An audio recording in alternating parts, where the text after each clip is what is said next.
There's no returning to what we had. There's no going back, okay? We have 125% tariffs on China. The only thing Trump has denied us is a clean narrative to the apocalypse. Yeah, we'll talk about the Treasury notes soon. Hello, Treasury Secretary Bessent, looking dapper today. That as the U.S. announced... That was sarcasm, by the way. ...the tariff wall last week, many of those goods have already started flooding into Europe. So as you see it now, this trade war is China versus the rest of the world. Well, I'm not calling it a trade war, but I'm saying that China has escalated, and President Trump responded very courageously to that, and we are going to work on a solution with our trading partners. And if I could just, excuse me, Raquel, if I could just add to what the Secretary said. Many of you in the media clearly missed the art of the deal. You clearly failed to see what President Trump is doing here.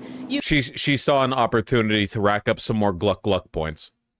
You tried to say that the rest of the world would be moved closer to China when in fact we've seen the opposite effect. The entire world is calling the United States of America, not China, because they need our markets, they need our consumers, and they need this president in the Oval Office to talk to them. And that's exactly why more than 75 countries have called, because the United States of America is the best place in the world to do business. This is how pathetic the United States is and how pathetic this regime has become. They're bragging about countries reaching out to them when they throw like an apocalyptic trade tantrum. Not even a successful deal.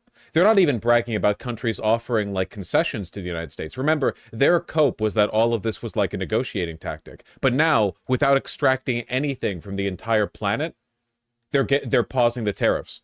The whole narrative was simultaneously, we're doing this to bring back American manufacturing and raise money in lieu of income tax, and also it's a negotiating tactic that we're using to fix the trade disparity between these countries and ourselves.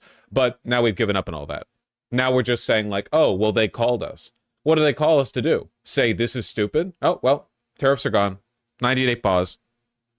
Again, the only news to take from this is that somebody got through to Trump and essentially said like, they're going to disappear you, Mr. President, unless you find a way to narrow this down a little bit. And as the president has shown great courage, as the secretary has said, in choosing to retaliate against China even higher. Elena, go ahead. Hi, thank you, Treasury Secretary Bessent. Can you explain more of the decision-making on what feels like a reversal here? I mean, just these went into effect less than 15 hours ago, these tariffs. Why the pause now? What led to that? No. Oh, yeah, trade stability really likes the whole reciprocal tariffs lasting less than 24 hours, by the way. That's great for, like, you know, businesses being able to make predictions about how many people to hire, how many people to fire, where to source their you know, the products for their supply line, where they get stuff from, which trade deals to work on. Volatility is traditionally phenomenal for business. Again, President Trump created maximum negotiating leverage for himself, and which is why he's extracted exactly 0 concessions. Not one, not a single concession.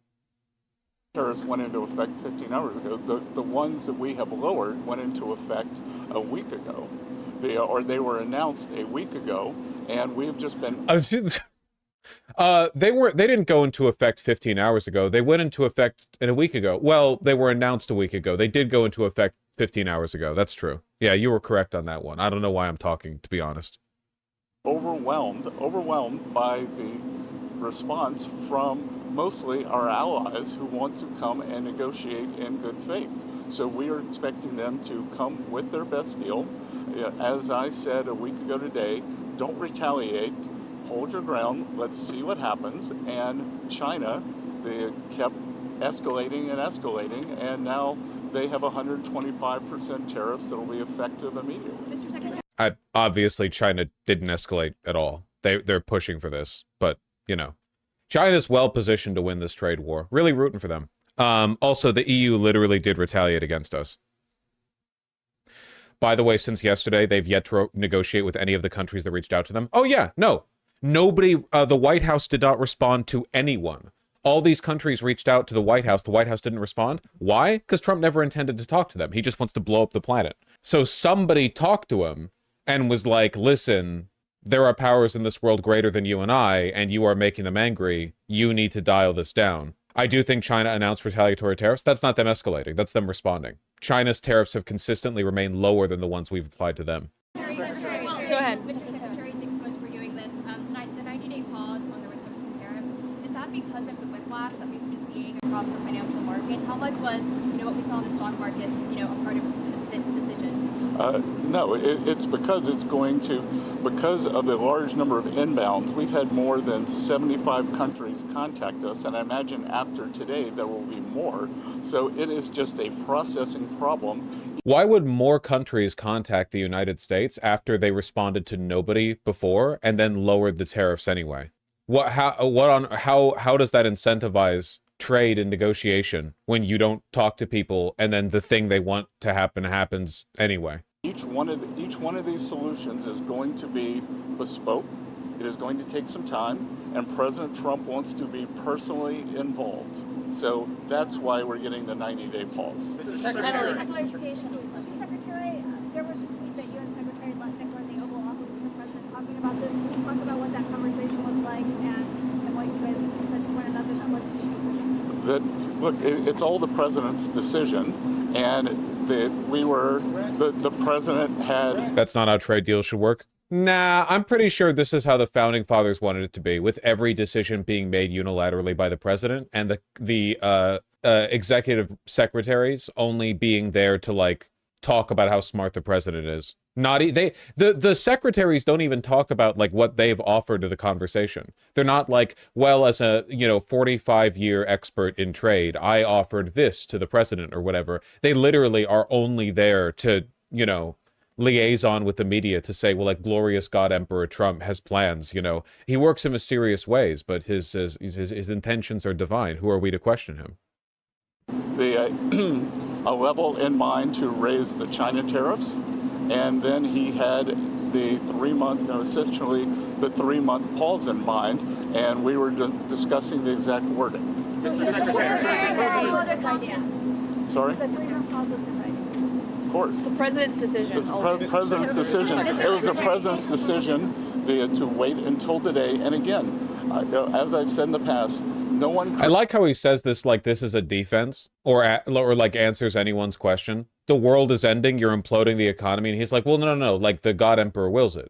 Okay, what? Creates leverage for himself like President Trump. Mr. Secretary. Shelby, go ahead. Mr. Secretary, what does the President want to see by this, I think it's July 9th deadline to keep things paused? Is it just trade barriers coming down, or is it more than that? Well, these are trade negotiations, but if countries want to come and offer other things, I talked about yesterday that we are thinking about a big LNG project in Alaska that South Korea, Japan, Taiwan are interested in financing and taking a substantial portion of the offtake. But again, in essence, that is trade because it will decrease the trade deficit that we... So we will potentially lower tariffs on our allied nations if they invest in the United States, but foreign investment in the United States was literally the thing they said we had too much of. They literally said, like, America needs to own America. Why are we letting all these foreign companies control our capital? We have with those countries. So everything's on the table. Raquel, go ahead. Is it weird that a suit has those heavy stitches on the lapel that look strangely prominent? Oh, nice bait.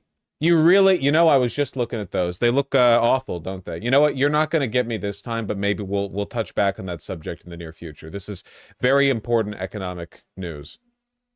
On the pause, what happened to those countries who just had 10% baseline tariffs, like Brazil and others?